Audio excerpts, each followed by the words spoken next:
حضرت دانیال علیہ السلام آپ کے دور کے اندر ایک ظالم بادشاہ تھا، بخت نصر اس کا نام تھا، بڑا ظالم بادشاہ تھا۔ اگر اس کی طبیعت کے مطابق کوئی کام نہ ہوتا تو وہ اس شخص کو قتل کر دیتا تھا۔ اس نے ایک خواب دیکھا، اس خواب کو دیکھنے کے بعد جب اس کی آنکھ کھلی تو وہ خواب اس کو بھول گیا کہ میں نے خواب دیکھا تھا، بڑا تعجب خیز خواب تھا، وہ خواب اس سے بھول گیا۔ اس نے اپنے درباری مولویوں کو بلوایا اور بلوا کر یہ کہا کہ میں نے ایک خواب دیکھا ہے، وہ خواب مجھے بڑا عجیب لگا ہے، وہ خواب مجھے بڑا عجیب لگا ہے، اب مجھے تم وہ خواب بھی بتاؤ، اس خواب کی تعبیر بھی بتاؤ۔ اس بادشاہ کو وہ خواب یاد نہیں ہے، وہ تھوپ رہا ہے کہ مجھے وہ خواب بھی بتاؤ جو میں نے خواب دیکھا، اس خواب کی تعبیر بھی بتاؤ،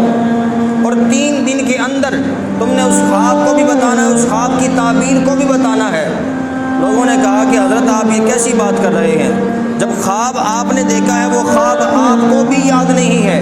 وہ خواب ہم کیسے بیان کر سکتے ہیں؟ پھر وہ خواب تو خواب، اس خواب کی تعبیر بھی پوچھ رہے ہیں، یہ بات ہمیں سمجھ میں آنے والے نہیں ہے۔ اس نے کہا کہ اگر 3 دن کے اندر تم نے مجھے خواب نہ بتایا اور اس خواب کی تعبیر نہ بتائی تو جس کو میں نے حکم دیا ہے ان سب کو قتل کر دوں گا۔ لوگ بڑے پریشان ہوئے کہ یہ عجیب معاملہ شروع ہو چکا ہے، بادشاہ نے عجیب قسم کا ایک حکم نامہ جاری کیا ہے۔ حضرت دانیال علیہ السلام تک جب یہ خبر پہنچی تو اس نے یہ پیغام جاری کیا ہے کہ جو میں نے خواب دیکھا ہے مجھے یاد نہیں ہے، وہ خواب بھی بتانا ہے، اس خواب کی تعبیر بھی بتانی ہے۔ حضرت دانیال علیہ السلام نے ارشاد فرمایا کہ میں وہ خواب بھی بتاؤں گا، اس خواب کی تعبیر بھی بتاؤں گا۔ نبی کا معنی ہوتا ہے غیب کی خبریں دینے والا۔ حضرت دانیال علیہ السلام کے جو وزراء تھے، خلفاء تھے، انہوں نے کہا کہ حضرت آپ یہ کیسے کہہ سکتے ہیں، وہ ظالم حاکم ہے، ظالم بادشاہ ہے، آپ یہ کیسے ممکن کر سکتے ہیں کہ خواب بھی بتائیں، خواب کی تعبیر بھی بتائیں؟ آپ نے فرمایا کہ اللہ نے مجھے وہ علم دیا ہے کہ وقت پڑنے پر، ضرورت پڑنے پر اللہ مجھے ہر چیز کا علم عطا فرما دیتا ہے، فلہذا میں بادشاہ کو خواب بھی بتاؤں گا، خواب کی تعبیر بھی بتاؤں گا۔ بادشاہ کو خبر پہنچی، حضرت دانیال علیہ السلام کو بلا لیا گیا۔ بادشاہ کے دربار کا یہ ادب تھا کہ جو بھی بادشاہ کے سامنے جاتا تھا وہ سجدہ کرتا تھا، بادشاہ کو سجدہ کرتا تھا، اگلی بات بعد میں ہوتی تھی۔ حضرت دانیال علیہ السلام جب دربار میں گئے تو آپ نے سجدہ نہیں کیا۔ بادشاہ کو بڑا غصہ آیا، یہ عجیب بندہ ہے، سارے سجدہ کرتے ہیں، یہ دانیال جب میرے پاس آیا ہے اس نے مجھے سجدہ نہیں کیا۔ بادشاہ کا غصہ تھا، لیکن سب کے سامنے وہ پوچھ نہ سکتا تھا، تنہائی میں لے جا کر پوچھتا ہے کہ اے دانیال، میرے دربار کی تو نے توہین کی ہے، جو بھی آتا ہے مجھے سجدہ کرتا ہے، تو نے سجدہ نہیں کیا، ماجرا کیا ہے؟ حضرت دانیال علیہ السلام نے ارشاد فرمایا کہ اللہ نے مجھے جو علم دیا ہے وہ علم اس بات کا تقاضا کرتا ہے کہ میں اس رب کے علاوہ کسی کو سجدہ نہ کروں، وہ علم اس بات کا تقاضا کرتا ہے کہ میں اپنے رب کے علاوہ کسی کو سجدہ نہ کروں۔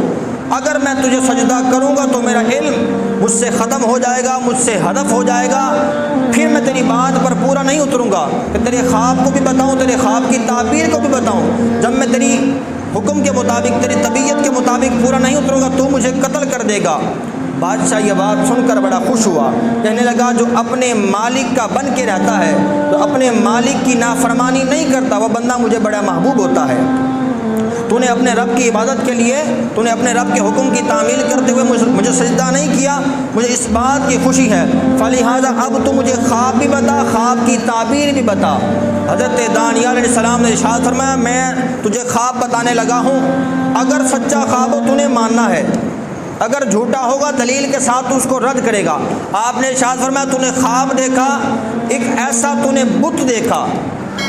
ایک ایسا بت دیکھا جس کے پاؤں زمین پر ہیں، جس کا سر آسمان کے برابر ہے۔ اس نے کہا بالکل میں نے ایسا دیکھا، جس کے پاؤں زمین پر ہیں، جس کا قد، جس کا سر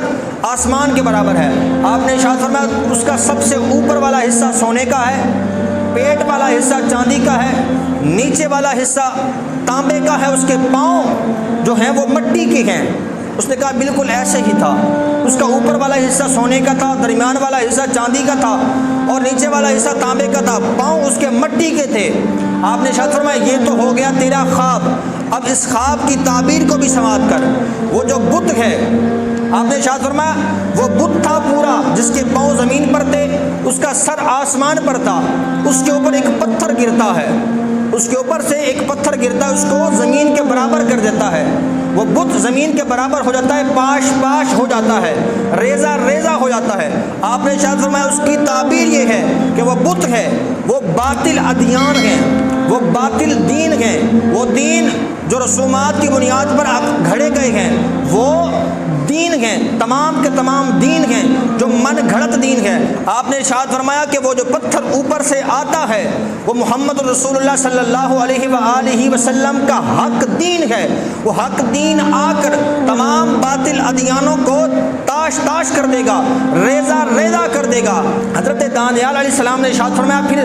تُنہیں کرنا یہ ہے کہ اگر تیرے زمانے کے اندر نبی آخر الزمان صلی اللہ علیہ وآلہ وسلم آ جائیں، تمام باطل دینوں کو چھوڑ کر محمد رسول اللہ صلی اللہ علیہ وآلہ وسلم کے دین کو اختیار کرنا ہے، تب جا کر تو بچے گا۔ اگر تو نے باطل دینوں کو نہ چھوڑا، پھر وہ اس بت کی جو کیفیت ہوئی کہ وہ ریزہ ریزہ ہو گیا، پھر تیرا بھی وہی حال ہوگا، تو بھی ریزہ ریزہ ہو جائے گا۔ نبی آخر الزمان صلی اللہ علیہ وآلہ وسلم اس کائنات کے اندر ظلمت اور کفر اور بدعات اور رسومات کو ختم کرنے کے لیے آئیں گے۔ اگر وہ محمد تیرے زمانے کے اندر آ جائیں تو پھر اس محمد کی غلامی کو اختیار کرنا، اس محمد کی غلامی میں تیری بھی نجات ہے اور تیرے غلاموں کی بھی نجات ہے۔ آقا کریم صلی اللہ تعالیٰ علیہ وآلہ وسلم کے غلاموں، اللہ نے جو ہمیں اپنے محبوب کی غلامی نصیب فرمائی ہے، اس پر اگر ہم غور کر لیں تو اس سے ہمیں کافی کچھ سیکھنے کو ملتا ہے۔ جتنی بھی امتیں پہلے آئیں ان کو یہی پیغام ملتا رہا کہ نبی آخر الزمان صلی اللہ علیہ وآلہ وسلم کے آنے سے ظلمت،